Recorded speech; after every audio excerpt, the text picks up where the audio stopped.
Aloha everyone, what is going on my dudes? Welcome to another RuneScape news coverage video. For this video we're going to talk about the next front in the Elder God Wars dungeon, the Croesus Front, which introduces RuneScape's first skilling boss, at least for RS3. So without any further ado, let's jump right into the video. Let's go.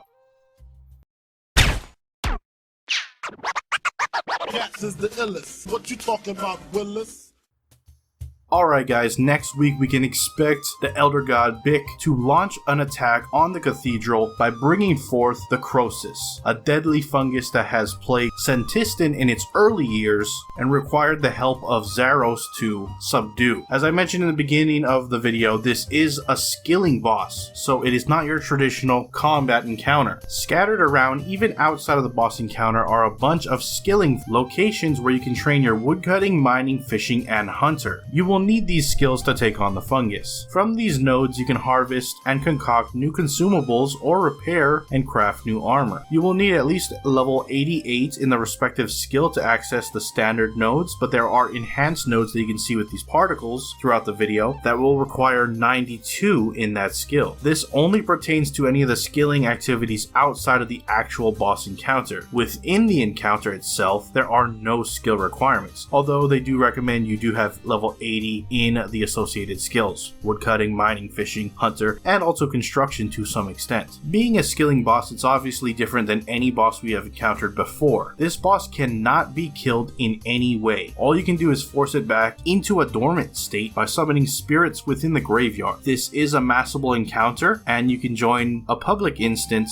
to help you take on this boss. It'll be very difficult in smaller groups, although not impossible. They do recommend 8 people, but as I said, it can be done with less. It just requires everybody to be on point. They mentioned on stream that with this boss they try to make it feel as much as like any other combat boss as possible, and while they did not show any of the fight itself, so I can't really speak to how true that is for the encounter, everything surrounding it does really speak to the standard that you could expect from a modern boss, in that, you know, there's a collection log, there's a boss pet, there are reaper assignments that can be assigned for it. All those things that you associate with a normal boss nowadays apply to the Croesus fungus. So while they didn't actually show off any of the fight itself, we do know that in order to stop it, you're going to need to participate in those skilling activities to clear the fungal matter. This is going to reduce the Croesus strength, but do know that the fungus can grow back in time and fight back as well. And you can use any of the rotten fungus you've already collected to slow it down. Ultimately though, you're going to need to restore the statues of the 4 heroes using materials you gather during the encounter. Once you repair it, you can pray at the statues to subdue Croesus. Once that's done, you'll gain access to the core fungus. Destroying that will send Croesus back to a dormant state, ultimately counting as a kill. That said, while I mentioned earlier that you cannot actually kill this boss, it cannot actually kill you either. Croesus will not deal any damage. However, it will try to drain your skills using its powerful attacks. If you lose too many levels, you will have to retreat. This is essentially the same thing as a death at a boss, although you don't actually die, but you will lose the encounter. So you're gonna want to pay attention to your stats and make sure they don't drain too low. Keep them topped up, likely with like restore potions or something like that.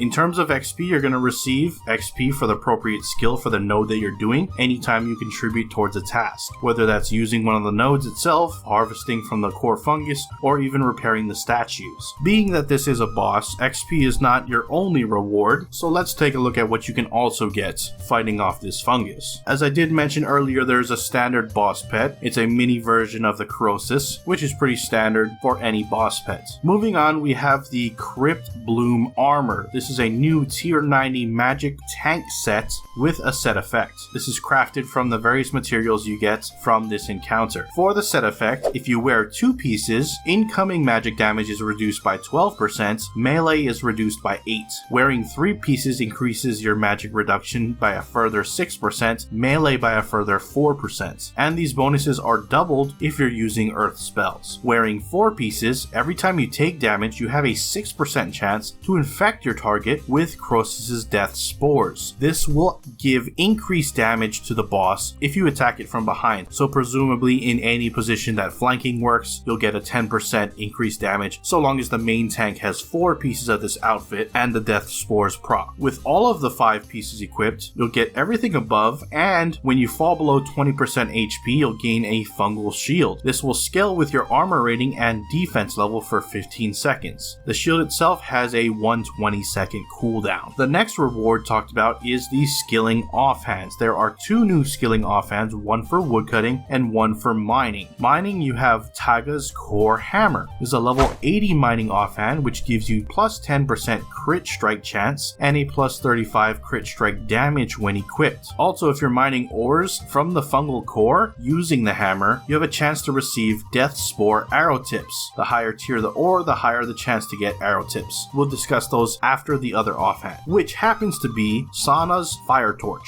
a level 80 woodcutting offhand. It'll give you plus 6% success chance when woodcutting and a 20% chance to gain an extra log. When you have this equipped, you have a chance to get splintering arrow tips. Again, the higher tier log, the higher chance of receiving those tips. Also, you'll be able to burn Croesus Sticky Fungus instantly if you have it equipped. Now obviously with those, I just mentioned 2 new arrow tips. These can be combined with Elder Arrow Shafts to create 2 new arrow types, Splintering and Death Spore arrows. Splintering arrows cause any attack within 4.2 seconds after using greater dazing shots to apply puncture stacks. In addition, the maximum number of puncture stacks will be increased to 13 when using splintering arrows. So you can imagine using this with like greater ricochet and really stacking up your puncture stacks very quickly. Next up we have Death Spore arrows. These have a flat 3% critical chance buff, and when you crit you'll gain a stack of feasting spores. At 5 stacks you'll gain a buff that makes your next range ability that would normally cost adrenaline completely free if you cast it within 9 seconds after reaching 5 stacks. This effect has a 60-second cooldown. However, each time you crit with these arrows, the cooldown is reduced by 1.8 seconds. Next up we have a seed bag. This is pretty standard. It'll store up to 40 different types of seeds. Each stack can reach the maximum stack that an item can reach, and you'll be able to make this with materials that you collect from the encounter. Moving on, we have the Grasping Rune Pouch.